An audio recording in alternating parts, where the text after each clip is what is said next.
The first light of dawn crept across Mbala Creek like a timid guest, washing the sky in pale orange and soft gold.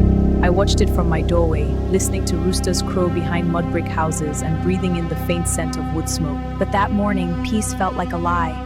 I tightened my scarf and stepped into the narrow stream, my satchel pressing heavily against my side. The ledger inside seemed to pulse with its own quiet life. I kept my head lowered as I walked. Most of the villagers were still inside, stirring fires, boiling water, whispering prayers to a god who had long ago stopped answering Mbala Creek. The well stood empty when I arrived. For a terrifying moment, I thought Eliza had abandoned me. Then she stepped out from the shadow of a hut. "You came." I didn't think I had a choice. My voice sounded steadier than I felt. "You said you lost your sister. I need to know what happened."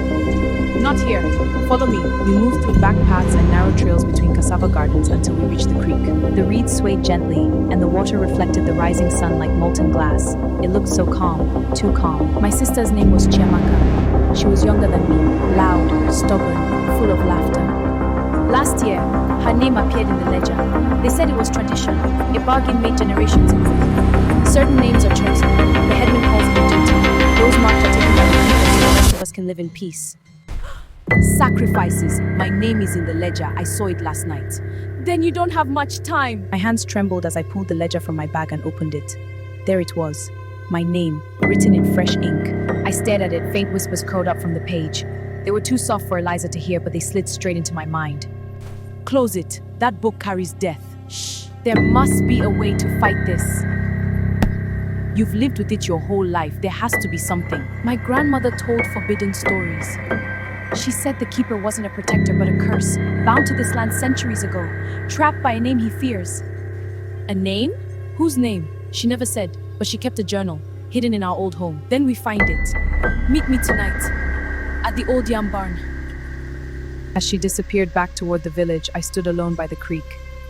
The ledger felt heavier than before. The whispers rose again. "Amara, your time is almost up."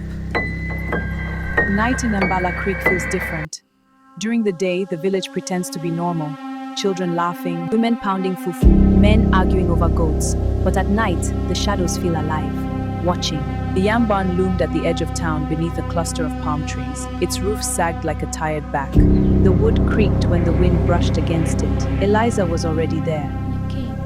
I'm already marked. There's no turning back." We slipped inside. The air smelled of earth and dried yams. Eliza lit a small oil lamp. Its glow trembled as much as my hands. We searched in silence, lifting baskets, shifting broken mats, running our fingers along wooden beams. My heart pounded so loudly I was sure the keeper could hear it. Then Eliza stopped. "There."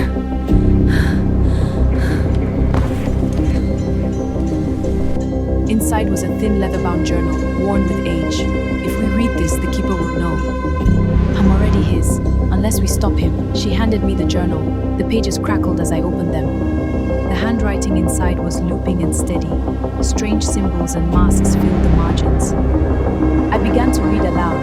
"The keeper was once a man," the entry said, "cursed for his hunger for power. He bound himself to this land in exchange for survival. But a curse always demands payment lives. He can be broken. His bond lies not in the blood of our people, but in the name he fears, the name of the first who defied him. Speak it, and his shadow weakens." The writing ended abruptly. The ink smeared as though the writer had been stopped mid-sentence. "There's a way," I whispered. "We need that name." The oil lamp flickered violently, and then I saw it, movement outside. Through a crack in the wooden wall, shadows shifted. More than one, too many to be wind. A cold realization slid down my spine.